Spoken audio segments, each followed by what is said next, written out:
الحمد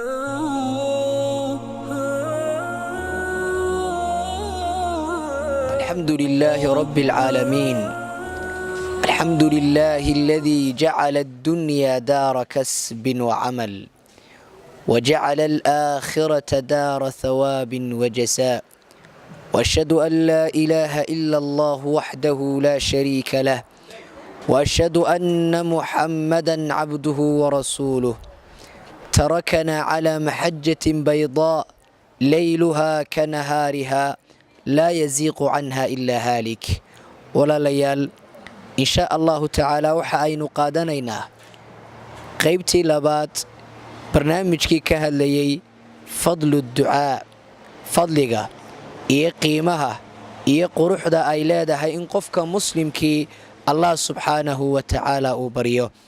walaalayaal, Allah subxaanahu wa ta'ala in fara badan qur'aankiisa wuxuu ku sheegay qiimaha iyo fadliga iyo wanaagga ay leedahay qofka muslimkii inuu Allah subxaanahu wa ta'ala uu baryo, isu bihiyo Allah subxaanahu wa ta'ala uu ku xidhnaado.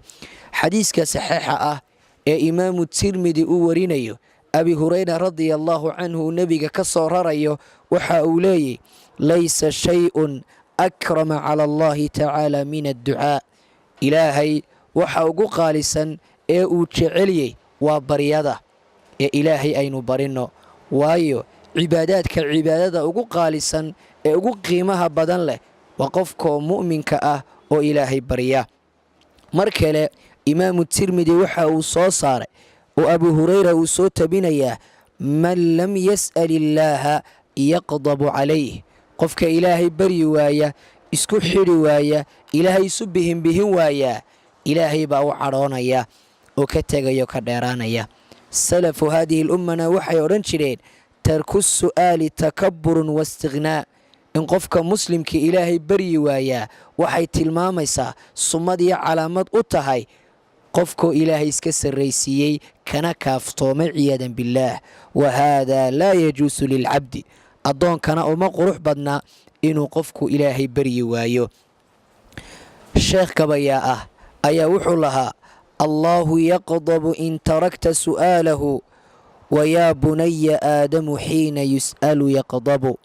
ilaahay haddaad barido ilaahay waa kugu jeclaanayaa, ibni aadanka baryadiisana allah subxaanahu wa tacaala uu kugu nacayaa, ibni aadankuna waa kugu nacaya isaga la fahantiisu.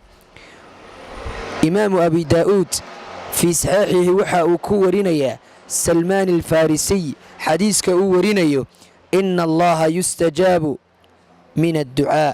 allah subxaanahu wa tacaala baryada waa kaa aqbalaya, waa kaa hoos qaadaya idaa rafaca yadayhi ilayhi. qofka muuminkii markuu gacmaha kor u qaado ee ilaahay uu baryayo, ilaahayna waa ka xishoodaa oo waa diidaa baryada iyo labada gacmood ee kor loo qaaday in addoonka lagu soo celiyo sifran iyadoo sifir ah.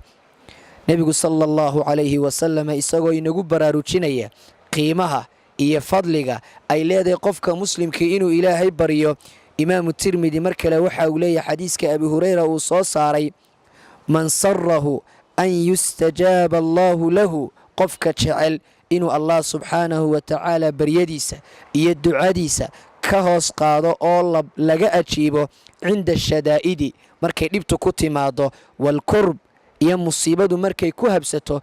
qof kasta waa jeceliyey in baryadaada iyo waxaad ilaahay warsanaysaad weydiisanayso in lagaa ajiibo.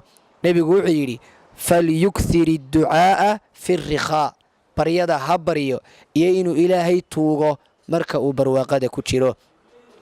mar kale nebigu sala allahu calayhi wasalam isagoo ka hadlaya fadliga iyo qiimaha iyo quruxda ay leedahay ducadu wuxuu yidhi yaruddu alqadaa'a ila adducaa, laa yaruddu alqadaa'a ila adducaa.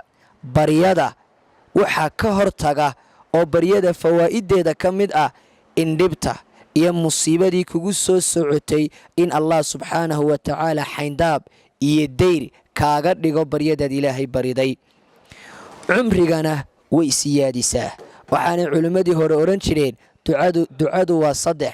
haddaad ilaahay barido allah subxaanahu wa tacaala imaa uu ku siiyo oo aad aragto wixii aad ilaahay weydiisanaysay amba dhib kugu soo socotay ayaa allah subxaanahu wa tacaala xayndaab iyo dayr kaaga dhigaya amba waxaa laga yaabaa maalinta qiyaamaha in aad ku badbaado oo maalinta qoladaada iyo qabiilkaaga iyo qarankaagu toona aanay waxba kuu qabanayn.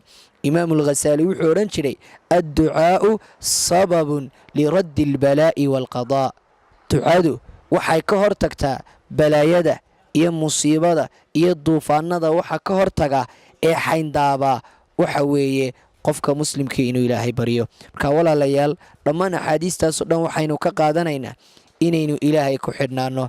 adduunka waxaynu u joognaana waa cibaada. wamaa khalaqtu aljinna waalinsa ilaa liyacbuduun. adducaa'u huwa alcibaada. ducaduna waa cibaada weeye. idan baaraka allaahu fiikum. naftayda iyo nafihinnaba waxaan ku waaninayaa inaynu ilaahay barino, isu bihinbihinno, ku xidhnaano, u khuduucno, u khushuucno.